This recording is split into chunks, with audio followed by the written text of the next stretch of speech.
неща при Камен и тогава ме заинтересува тези апарати. И така като гледах и като четах, доста неща бяха, така ми заинтриговаха и викам, че ще си взема този апарат. В начало като на шега, много и нямах така пълно доверие в тези апарати. Имах си така доста болешки, защото все пак аз съм на трета възраст и при мен се появяват и това, и така нататък. Но мога да отчита пред вас с задоволство. През този период много от нещата така поотминаха, не мога да кажа, че изцяло. След това се наложи да взема и ритъма, втория апарат, нали, вече за долекуване, освен това. Да.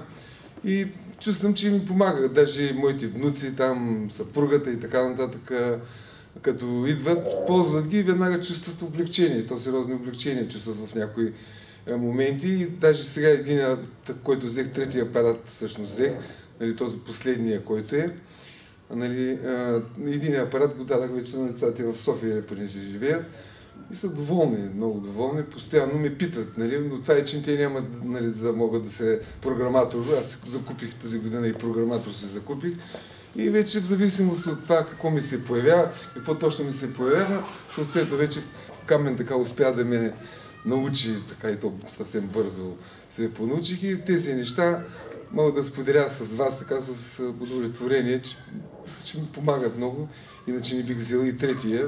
И на моето семейство са също удовлетворени и така винаги, като се наложи нещо, питам той все пак така по-подробно, защото аз иначе лекари като отида да ги питам, малко ми е по-трудно вече изследване и така нататък, и губене на много време.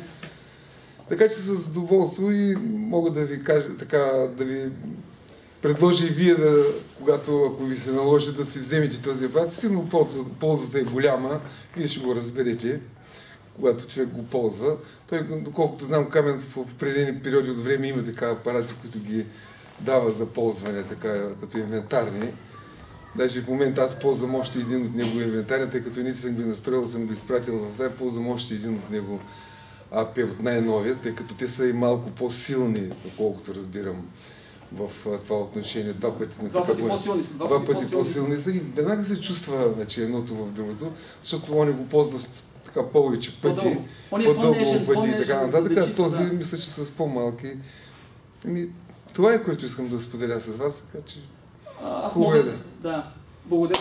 Да, хубаво е да ги ползвате. Мога да добавя, че новите апарати се прилагат прекрасно в ветеринарната медицина. Тук имаме един ветеринарен лекар между нас, който дойде от Турция специално, за което му благодарим. Успешно могат да се лекуват и коне, и крави. Между другото, професор Горанова в София ми каза в началото така: ако се излекуват моите кучета, тогава ще разговаряме. Тя си взе 2 апарата, а сега в момента има 6 апарата. Така че нейните кучета се възстановиха добре, тя е изключително доволна, прилага в нейната практика като част от комплексната терапия, аз ви казах, и като монотерапия. И така. Да, тогава се съжалявам. Добре, Стоимене, благодаря ти. Да, довиждане на всички. Така, ако има въпроси, мога и сега. Дай да пуснем, дай как се... Той изключи ли го? Да. Нищо. Как се случват тия процеси, патогените микроорганизми, как се отиват? Ама той ти е на декстоп. Да, аз разключих. Хубаво де. Добре. Можем да го пуснем, а може и да не го пуснем, ама ще бъде интересно за аудиторията. Аз да го сложих на декстоп. Да, декстопа си го сложила. До тогава, ако някакъв въпрос има, с удоволствие бих отговорил. Приятелю Чавдаре, ти нещо да кажеш? Аз знам, че нещата са истински. Ще ги развивам. Ще се радвам. То е в името на нашето здраве. Да. Ако здравето е наред, може да ни се случи всичко хубаво в живота. И зависи от това как използваме нашия организъм, как се възстановяваме. От това зависи колко дълъг ще бъде нашия живот.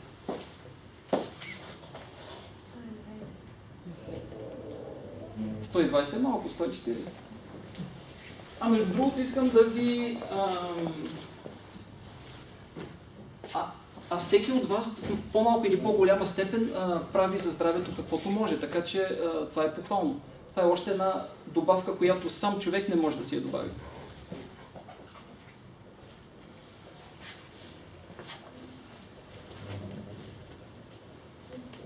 Аз мисля, че е много важно за децата. Кажи, В Елена. смисъл такъв, Елена може да каже, тя има и двата апарата и програматора. Да, ползвам ги, много съм доволна. Хрема, всичко отива за 2 дена, няма и си... Страшно бързи за децата. Да, много бързо действат.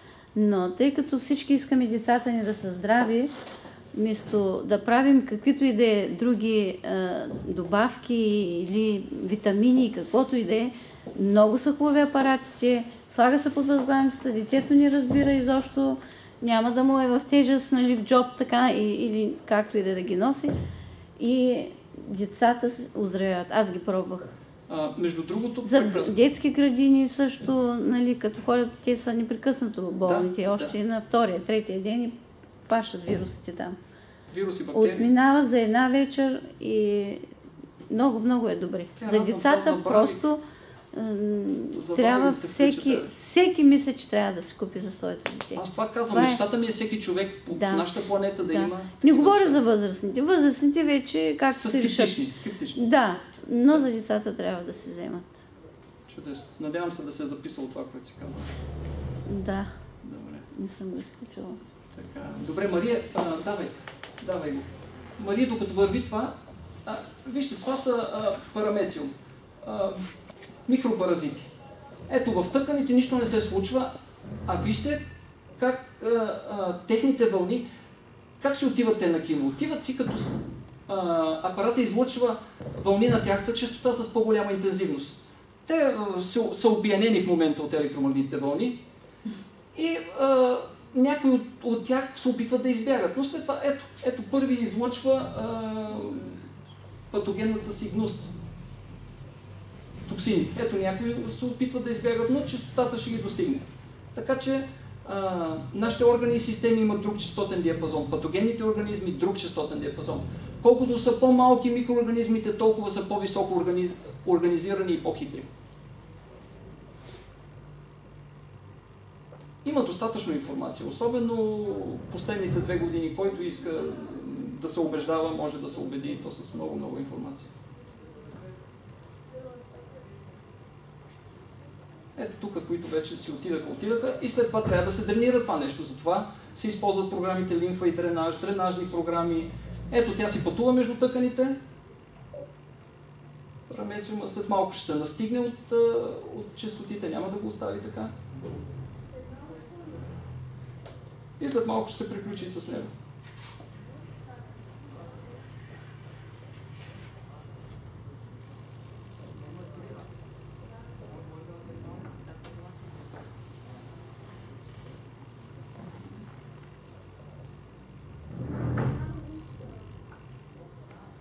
Има една стара китайска мъдрост, когато